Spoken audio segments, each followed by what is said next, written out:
नमस्कार, आप देख रहे हैं नेशन 24 न्यूज और मैं मुंतशा आपके साथ। तो अब वक्त है बुलेटिन का। शुरुआत करते हैं जबलपुर से। हिंदू के नव वर्ष और चैत्र की नवरात्रि प्रारंभ होते ही फिर से राजनीति गर्मा गई है। उसी को देखते हुए देवी देवताओं और भगवानों एवं आरती के पोस्टरों को नगर निगम कर्मचारियों के द्वारा फाड़े जाने के विरोध को लेकर पहुंचे हिंदू सेवा परिषद के लोगों ने जबलपुर नगर निगम कार्यालय का घेराव किया और हिंदू सेवा परिषद के लोगों ने निगम आयुक्त के ऊपर आरोप लगाते हुए कहा कि हिंदुओं की आस्था पर ठेस पहुंची है। वहीं मीडिया से चर्चा करते हुए हिंदू सेवा परिषद के प्रदेश अध्यक्ष अतुल जेसवानी ने कहा कि निगमायुक्त के आदेश से नगर निगम कर्मचारियों ने धार्मिक पोस्टरों को फाड़ा है, क्योंकि कुछ समय बाद हिंदू त्योहारों की शुरुआत होने वाली है। साथ ही हमारा हिंदू नववर्ष एवं हनुमान जयंती का आगमन हो रहा है। आज हिंदू सेवा परिषद धरने पे बैठा, घेराव किया, आंदोलन जारी है। हिंदू सेवा परिषद का ये कहना है कि जो हमारे धार्मिक फ्लैग्स लगे हैं, भगवा ध्वज लगे हैं, कल से हमारे हिंदू त्योहार चालू होने वाले हैं। हिंदू नववर्ष है, पूरे नवरात्रे चलेंगे, उसके बाद हनुमान जयंती है। हमारे जितने भी फ्लैग्स लगे उसमें देवी देवताओं के चित्र बने, आरतियां लिखी हैं, मंदिर के बाहर भी लगी हैं, जितने भी मंदिर हैं। ये नगर निगम के कर्मचारी आयुक्त के आदेश पे आके उसको फाड़ रहे हैं और कूड़ेदान में डाल रहे हैं। आधारताल में, अमखेरा में, गोरखपुर में, हर जगह ये कृत्य किए गए। ये हमारी धार्मिक भावनाओं के साथ खिलवाड़ है। भिंड में प्रेस वार्ता में कांग्रेस जिला अध्यक्ष मान सिंह कुशवाहा ने शिक्षा विभाग पर मान्यता दिलाने एवं खेल सामग्री को लेकर कई गंभीर आरोप लगाए। कहा कि बिना क्रमांक एवं सामान से दोगुनी रेट के बिल लगाकर पास करवाए गए हैं और जिन फॉर्म के नाम से बिल लगाए गए हैं इनका संबंध भाजपा से होना बताया है। कांग्रेस जिला अध्यक्ष ने अधिकारियों को लुटेरे गैंग की बताते हुए कहा कि इतनी लूट तो अंग्रेजों के जमाने में नहीं हुई थी जितनी भाजपा कार्यकर्ता कर रहे हैं। जिलाध्यक्ष ने कहा कि यदि दोषियों के खिलाफ जांच कर कार्रवाई नहीं की जाती तो आगे कांग्रेस की ओर से उग्र प्रदर्शन होगा। निश्चित तौर पर भिंड में एक लुटेरों की गैंग आ गई है और उसका नेतृत्व अलग अलग विभागों में आपको देखने को मिल रहा होगा। शिक्षा विभाग को जिस प्रकार से लूटने का काम किया जा रहा है, चाहे वो मान्यता के नाम पर लोगों से वसूली की जा रही हो स्कूल संचालकों से, और चाहे वो खेल सामग्री के नाम पर, जो हमने आज आपको तथ्य और प्रमाण सहित आपको बताया है। भिंड में जहरीली शराब पीने से 4 लोगों की मौत होने के बाद भी अवैध शराब बनाने का सिलसिला नहीं थम रहा है। गोरमी थाना अंतर्गत अवैध देशी शराब बनाने की फैक्ट्री पर पुलिस ने कार्रवाई की है, जहां से एक शराब माफिया को गिरफ्तार किया है। फैक्ट्री पर शराब बनाने के आरोपी के साथ अवैध शराब की पैकिंग करने वाली मशीन और बड़ी मात्रा में वारदाने के साथ 3 लाख का सामान जब्त किया गया है। पकड़े गए माफिया पर अलग अलग मामले में 1 दर्जन से अधिक अपराध और भी दर्ज हैं।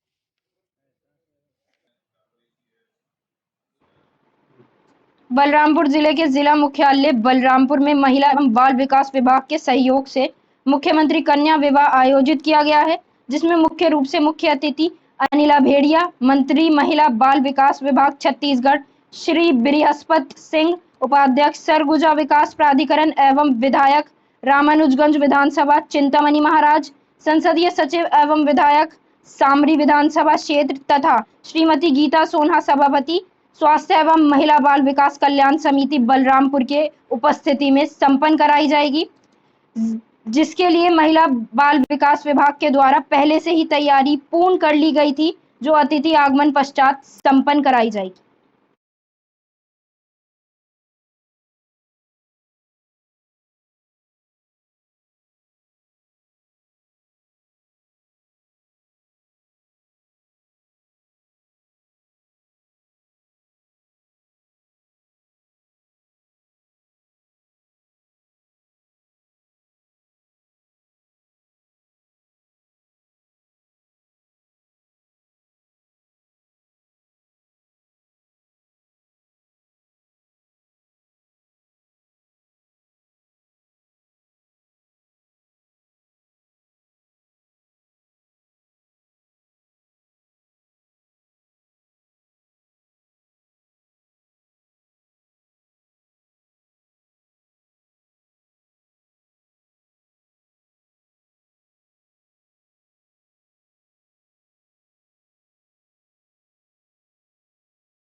पुलिस ने थाना परिसर में मुकदमों में निस्तारित हो चुके अवैध शस्त्रों को नष्ट कर दिया।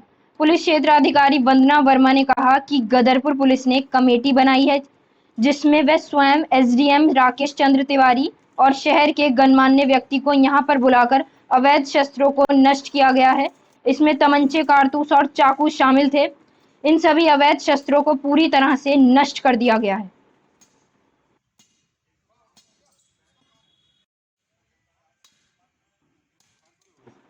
गदरपुर में अवैध तरीके से चल रहे 2 अस्पतालों पर स्वास्थ्य विभाग की गाज गिरी। डिप्टी सीएमओ हरेंद्र मलिक ने बताया कि गदरपुर में अनेक अस्पताल खुले हुए हैं। आज 2 अस्पतालों पर छापेमारी की गई, जिसमें गदरपुर के मुख्य बाजार स्थित सिंह हॉस्पिटल को सीज कर दिया गया है और वहां अनेक कमियां पाई गई थी। और साथ ही सिटी हॉस्पिटल गदरपुर के सक्रिय रोड स्थित है, जहां पर आज सुबह ही एक सिजेरियन ऑपरेशन के जरिए एक बच्चे का जन्म कराया गया था। यहाँ पर डॉक्टर मौजूद नहीं था, इसलिए 108 के जरिए जच्चा बच्चा दोनों को जिला अस्पताल रेफर किया गया है और अस्पताल को सीज कर दिया गया था। क्लिनिक है, वहाँ पर भी कोई डॉक्टर नहीं था, पर उसकी ओटी थी तो उसको मैंने सील कर दिया है। ओटी खोल भी नहीं रहा था। और वहाँ पर जो डॉक्टर रजिस्टर्ड था, जो जिसके नाम इंचार्ज का वो है, वो भी संपर्क करने पर भी उससे कोई संपर्क नहीं हो पाया। इसका मतलब कि ये पाया गया वो फर्जी था पूरा। इसके बाद हम यहाँ ये सिटी हॉस्पिटल में इसकी भी शिकायत काफ़ी दिनों से मिल रही थी। यहाँ पर हमें जो है पोस्ट ऑफ में एक केस मिला, जिसका आज सुबह ही सीजर किया गया था। सीजर द्वारा बच्चा किया था और यहाँ पर सर्जन से संपर्क किया गया तो सर्जन से वहाँ भी संपर्क नहीं हो पाया, जबकि ऑपरेशन करने के बाद सर्जन का था पता नहीं किसने सर्जरी की। और यहाँ पर जो स्टाफ था वो भी कोई प्रशिक्षित स्टाफ नहीं है। काफ़ी दिन पूर्व जिला पंचायत अध्यक्ष राव अफाक अली ने चुनाव आयोग निर्वाचन अधिकारी चंद्रशेखर भट्ट को 4 सूत्री मांगों का ज्ञापन देकर मांग की है कि बीएलओ के द्वारा घर घर जाकर जनवरी 2022 तक नए वोटरों के नाम को लिस्ट में जोड़ने व जो पुराने वोटर अब नहीं रहे उनके नाम लिस्ट से हटाए जाने का कार्य करें। उन्होंने मांग करते हुए कहा कि त्रिस्तरीय चुनाव के लिए जो भी समय निर्धारित करें वे कैसा समय निर्धारित करें जिससे बच्चों की शिक्षा प्रभावित ना हो। उन्होंने बताया कि 28 मार्च से 20 अप्रैल तक व 26 अप्रैल से 24 मई तक बच्चों की सीबीएसई बोर्ड की परीक्षाएं होनी हैं। अगर इस दौरान चुनाव की तिथि निर्धारित की जाती है तो चुनाव की गतिविधियों के कारण बच्चों की पढ़ाई प्रभावित होगी और इसका असर होने वाली परीक्षाओं पर भी पड़ेगा। राव अफाक अली खान ने जानकारी देते हुए बताया कि सलेमपुर जिला पंचायत सीट को 2 भागों में बांट दिया गया है। एक का नाम बहादुराबाद तो दूसरे का नाम बोंगला रख दिया गया है। उन्होंने कहा कि एक सीट को 2 भागों में बांटकर चुनावी माहौल को खराब होने की कोशिश की जा रही है। राव अफाक अली ने कहा कि चुनाव के मद्देनजर एससी, ओबीसी और जनरल को उनके आधार पर ही रखा जाना चाहिए, लेकिन इस बार एससी किस जगह ओबीसी और ओबीसी की जगह जनरल की फेरबदल बिल्कुल नहीं होनी चाहिए। जी, ये अधिकारी जी के पास आए थे हम। मोहल्ला कोटवान में जो दुकान है राशन की, क्या नाम है इसका, राहुल। इस राहुल ने इतना दुखी कर रखा है जनता को कि महीने के महीने टलाता है। 1 महीने में 1 बार दुकान खोलता है, 1 बजे दुकान खोलता है। जब भी उससे पास शिकायत लेके जाते हैं, लेडीज जाती है तो उनसे बदतमीजी बोलता है, कभी गाली गलौज करता है। 24 घंटे तो झांझ में रहता है, स्मैक का नशा करता है ये। इसको कई बार हमने पहले रखवा चुके हैं, माफ़ी मांग ली। इसके एक्सपायर हो गए थे पापा, उस टाइम भी हमने कहा लोगों से कि चलो कोई बात नहीं, आप किसी गलती माफ़ कर दो। आज शिकायत करने कहाँ पे आए? ये क्या नाम, ये जो ऑफिस है, क्या नाम इनका, यहाँ पे तहसील में, हाँ, खातापूर्ति ऑफिस है ये। यहाँ पे हम शिकायत करना है। क्या राशन वाला ढंग से राशन नहीं देता, पी के आता है इतनी शराब दुनिया भर की, और पूरा महीना निकल गया, पूरा महीना। और अब आके राशन दे रहा है, वो भी पैसों को दे रहा है, फ्री का देने को मना कर रहा है कि जब मेरे पास आया नहीं तो मैं कहाँ से दूं। और दुकान 1 बजे खोल लेगा, औरतें सुबह से 7 बजे लाइन में बैठ जाएंगे। कई दिन से दिया, अब देख लो पूरा महीना निकल गया, एक दिन बचा 30 तारीख। अब हमारी ये मांग है, हमारा फ्री का राशन चाहिए। और सुनो, और 8 बजे ये खोले दुकान। बस मोहल्ले की कुछ महिलाएं और पुरुष जो राशन के संबंध में शिकायत करने पहुंचे हैं, उनके द्वारा कि दुकानदार दुकान कम खोलता है और अभद्र व्यवहार किया जाता है। कि इस संबंध में मेरे द्वारा जो क्षेत्रीय इंस्पेक्टर है सतीश कुमार जी, उनको मौके पर भेजा गया है और उनके जो जितने भी लोग हैं उनको पूरा राशन दिलवाया जाएगा। और इस संबंध में इनसे मैंने ये कहा कि लिखित में अपनी शिकायत है। उसकी हरिद्वार तहसील में सरकारी सस्ते गल्ले की दुकान संचालक की शिकायत लेकर मोहल्ला कोटरवान के स्थानीय नागरिक पहुंचे, जहां खाद्य पूर्ति अधिकारी के समक्ष सरकारी सस्ते गल्ले की दुकान संचालक राहुल के खिलाफ शिकायत दर्ज कराई। महिला स्थानीय नागरिक गुलशन ने आरोप लगाते हुए कहा है कि उक्त कोटेदार हर वक्त शराब के नशे में धुत रहता है।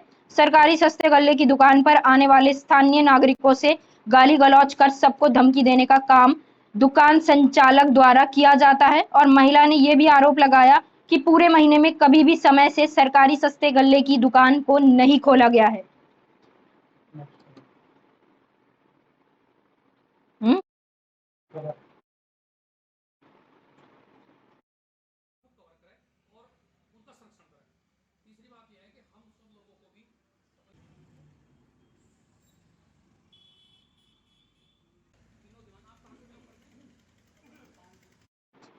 खबर लक्सर से है, जहां नवनिर्वाचित खानपुर विधायक पत्रकार उमेश कुमार ने विधायक बनने के बाद पहले ही विधानसभा सत्र में पत्रकारों के सम्मान हित के लिए पत्रकार राहत कोष की जो आवाज उठाई है, उसे लेकर प्रदेश के तमाम पत्रकारों में विधायक उमेश कुमार के सम्मान में प्यार झलक रहा है।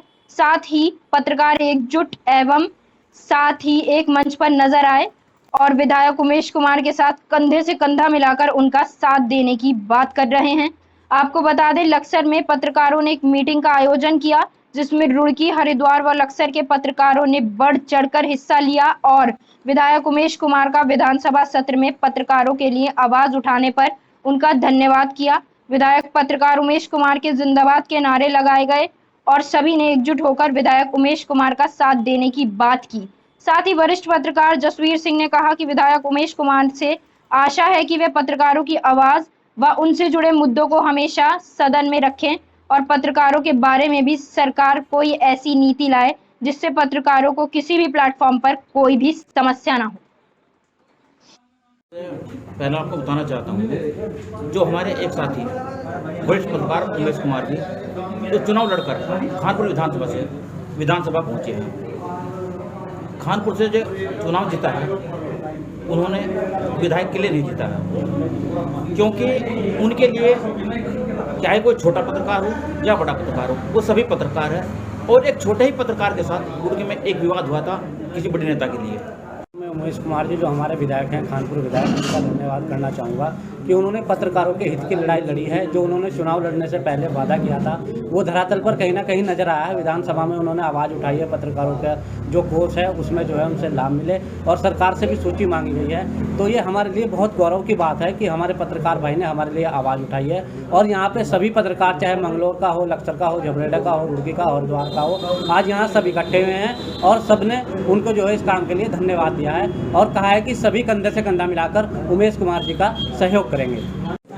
खुशी का दिन हमारे लिए ये भी है कि हमारे बीच के एक साथी विधानसभा पहुंचे हैं विधायक बनकर। उमेश भाई की मैं बात कर रहा हूं और उन्होंने जिस तरह से एक वादा किया था, पत्रकारों की लड़ाई लड़ी थी और उन्होंने सबसे पहले विधानसभा के पहले दिन ही उन्होंने पत्रकारों का मसला उठाया, जो हमारे लिए हमें कहीं ना कहीं गौरवान्वित करता है। भले ही उस मसले पे कार्रवाई सरकार कब करेगी ये अलग विषय है, लेकिन हमें इस बात की खुशी है कि उमेश कुमार ने पहले दिन ही पत्रकार कल्याण कोष का मसला उठाया, जिसमें उन्होंने ये सवाल भी किया कि उत्तराखंड के कितने पत्रकारों को पत्रकार कल्याण कोष से लाभान्वित किया गया है, उनकी सूची उपलब्ध कराई जाए। सरकार अभी तक जो आम लोगों की धारणा है, जो हमने देखा भी है कि जब नेता चुनाव लड़ते हैं उससे पहले कुछ और होते हैं, वादे करते हैं और चुनाव जीतने के बाद अधिकांश नेता जो हैं वादे पूरे नहीं करते। ये पहली बार हमने ऐसा देखा है कि उमेश कुमार नए विधायक बने हैं, राजनीति में नए आए हैं, विधायक बने हैं और उन्होंने बनने के तुरंत बाद जो सबसे पहला उनका वादा था उसका पूरा करने की दिशा में एक कदम आगे बढ़ाया है। तो हम सब ने ये प्रस्ताव पारित किया है कि हम भी उनका साथ देंगे, उनकी ताकत को और मजबूत करेंगे और उन्होंने हमारी बात उठाई है, इसलिए हम उन्हें सम्मानित करेंगे और उनसे बैठ के विचार भी करेंगे कि पत्रकारों के हित में और क्या। लालकुआं नगर पंचायत कार्यालय में पहुंचे लालकुआं सब्जी विक्रेता और फल विक्रेता ने कहा कि लालकुआं शहर में जो हाट बाजार लगती है उसमें हम लोगों से ज्यादा पैसा वसूला जाता है और हम लोग एक गरीब तबके के कारोबारी हैं और लोग अपने बच्चों का पालन पोषण करने यहाँ सब्जी बेचने का काम करने आते हैं। पिछली बार हाट बाजार के ठेकेदार द्वारा हम लोगों से जबरन गाली गलौज और अपशब्दों का प्रयोग कर ज्यादा पैसा मांगा जाता था, जिसके चलते हम लोगों को मजबूरन अपना कारोबार करने के लिए ठेकेदार को पैसे देना पड़ता था। सब्जी विक्रेताओं का आरोप ये भी है कि हम लोगों के ठेके का विरोध नहीं करते, बल्कि ठेकेदार द्वारा हम लोगों से मानक के अनुरूप कम से कम पैसा लिए जाने के लिए कह रहे हैं। है साहब, जो ठेका लेते हैं वो बहुत ज़्यादा लेते हैं। हम इतना ठेका नहीं दे पाएंगे क्योंकि तय बाजारी जो है ज़्यादा वसूल करते हैं। और साहब हम गरीब आदमी हैं, थोड़ा थोड़ा सामान लेकर आते हैं। जैसे माना का अगर हम एक काशी फली लेकर आए हैं सब साग सब्जी में, अगर हम वो बेचें तो अगर वो बिक रहा है 100 रुपये का, मांगे 150 रुपये, तो कहाँ से देंगे? मतलब मनमर्जी पैसे वसूल हम मनमर्जी वसूल करते हैं। और साहब अगर उनको पैसे नहीं देते तो गाली गलौज भी कर देते हैं। ऐसा भी हमारे साथ होता है। चेयरमैन साहब से मिले, क्या कह रहे थे? चेयरमैन साहब से अभी हमारी तो कोई बातचीत हुई नहीं भाई है। अभी जो गए फिलहाल में उनकी बातचीत हुई होगी। आश्वासन दिया उन्होंने? हाँ, आश्वासन दिया है। नहीं हो ठेका और नगर पालिका उघारी है, इससे बेहतर अच्छा है। 50 रुपये नगर पालिका हमसे ले रही है, नगर पालिका 50 रुपये हमसे ले रही है।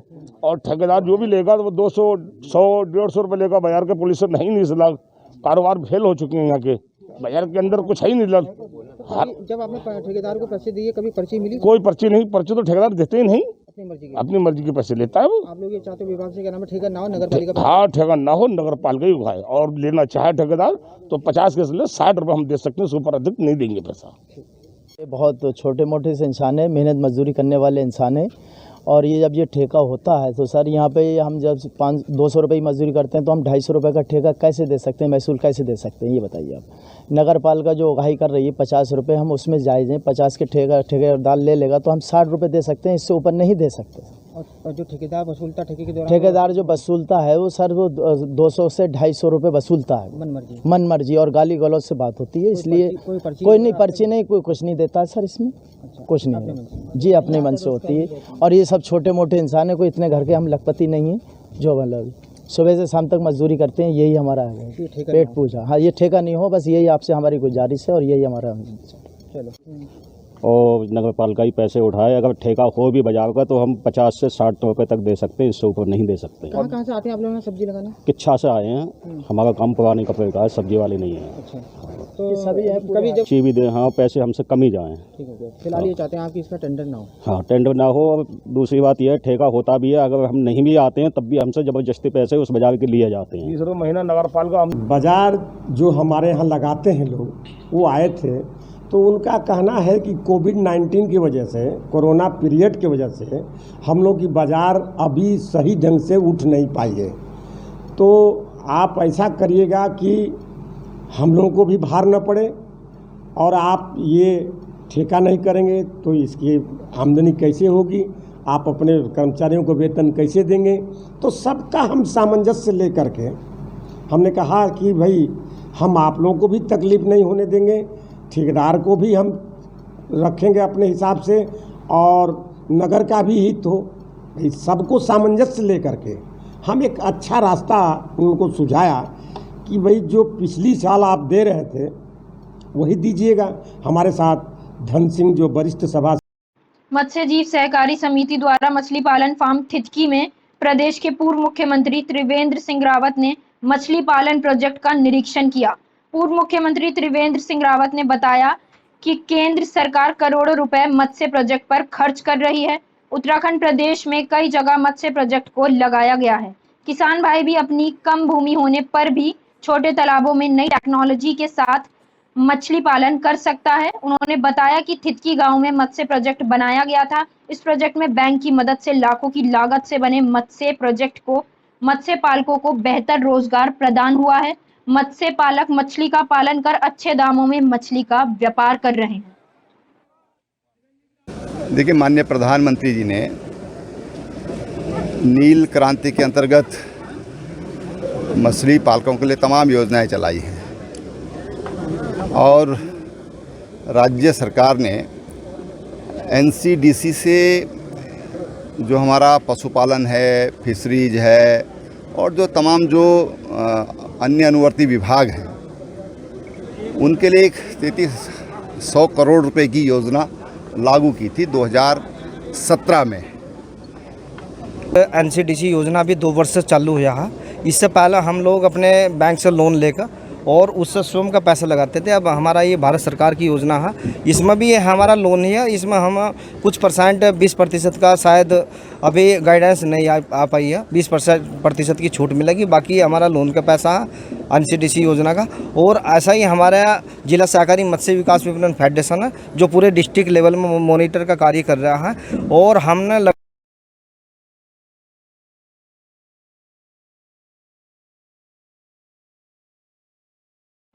सिवनी के अंतर्गत विकास खंड कुरई के चक्की खमरिया में पानी की समस्या उत्पन्न हो चुकी है। वहीं ग्रामीणों ने बताया कि 4 दिन पानी नहीं आ रहा है। सरपंच सचिव का इस ओर ध्यान नहीं है। ग्रामीणों ने पंचायत का घेराव किया तो वहीं सरपंच सचिव ने पानी की समस्या तत्कालीन दूर की जाने की मांग की है। 4 दिन हो गए पानी नहीं मिल रहा है। पानी नहीं है, क्या पिएंगे हम, मरेंगे क्या? अरे पंचायत में आते, पंचायत में कुछ समझती नहीं, ध्यान ही नहीं दे रही है। रात आधी रात जितने समय बोलो तो संतोष पानी दे रहा है हमको, और बोर भी सूख रहा है। उसमें पाइप चाहिए, उसमें 2 पाइप जाएगी और कभी मुंतू चंदेल है। क्या समस्या है आपकी? समस्या ये है कि वो संतोष को यहाँ से हटा रहे हैं। वो लड़का 4-5 साल से लगा है यहाँ पे और इतनी बढ़िया तरीके से पानी दे रहा है कि पंचायत को भी फेल कर दिया उनने। उसके पास 3-4 बोर है, वो कहीं ने सब सिस्टम से उसके किराए से लेके जैसे भी प्यासा नहीं रहने देता वो आदमी। कहीं ना कहीं से कनेक्ट करके इन लोगों को पानी पिलाता है। निकल जाएगा, मेहनत व्यतीत हो जाएगा। सरपंच सचिव किसी से बताई? कोई नहीं सुन रहा, कोई नहीं सुने, वो लोग तो सुनते ही नहीं है ना।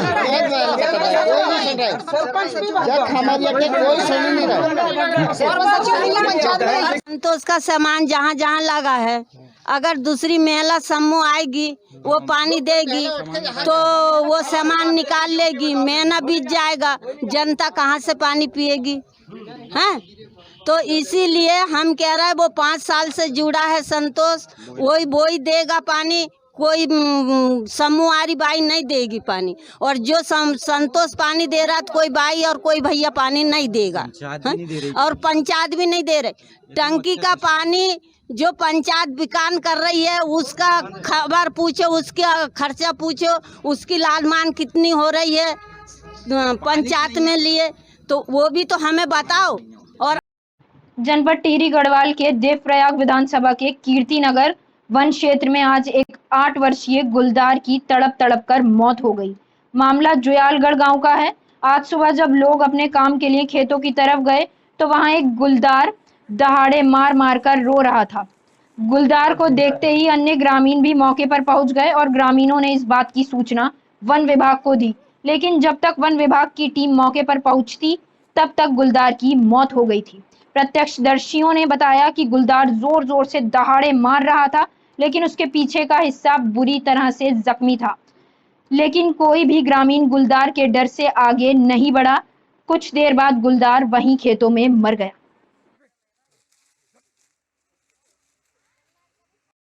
बालकिला पर्वत नागड़ी ठांग में मां नागड़ी देवी के दर्शनों को उमड़े श्रद्धालु। उत्तरकाशी जनपद के शीर्ष पर मां नागड़ी देवी के मंदिर में आज वारुणी पर्व के अवसर पर हजारों की संख्या में भक्तों श्रद्धालुओं ने दर्शन कर पुण्य लाभ लिया। समुद्र तल से 8,707 फीट की ऊंचाई पर स्थित हिमालय के दर्शन के साथ साथ मां नागड़ी देवी के दर्शन होते हैं। हर वर्ष वारुणी पर्व के समय यात्री यहां पहुंचते हैं। गांव के स्थानीय युवाओं के द्वारा सभी के लिए जलपान फलाहार की व्यवस्था भी की जाती है। सरकार प्रशासन को यहां ट्रक मार्ग को व्यवस्थित साफ सुथरा करना चाहिए।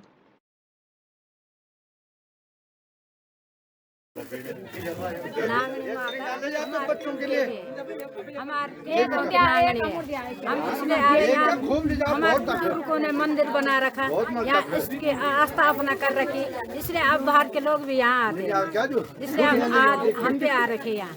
हम इसका बहुत मान सम्मान करते हैं, हम इसके आभारी हैं।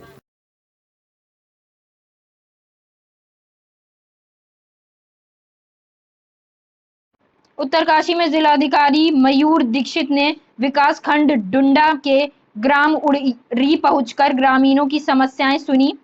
ग्राम प्रधान भागचंद बिष्ट ने ग्रामीणों की विभिन्न समस्याओं को पत्र के माध्यम से जिलाधिकारी के समक्ष स्थानीय लोगों की समस्याओं से अवगत करवाया, जिसके कारण आज जिलाधिकारी ने उड़री गांव पहुंचकर लोगों की शिकायत सुनी और उनके निराकरण का भरोसा ग्रामीणों को दिया। गांव वालों की शिकायत में निर्माणाधीन चली लखेत उड़री मोटर मार्ग, प्रतिकर भुगतान, क्षतिग्रस्त नहरों की मरम्मत, खाद्यान्न वितरण, ग्राम उड़री में स्थित विद्यालयों में कक्षों व शिक्षकों की कमी, मनरेगा के तहत रोजगार न मिलने संबंधी, पैदल मार्ग मरम्मत संबंधी आदि विभिन्न शिकायतों को ग्रामीणों ने जिलाधिकारी के सम्मुख रखा।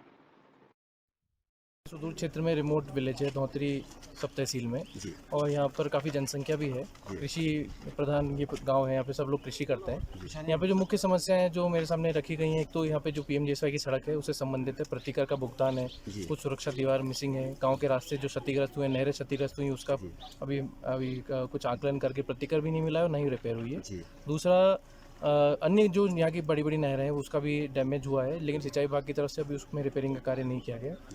कुछ ऐसी शिकायतें ऐसी हैं जो राशन कार्ड से संबंधित हैं और टीचर की नियुक्ति की हैं, स्कूल की भी कुछ समस्याएं देखी हैं।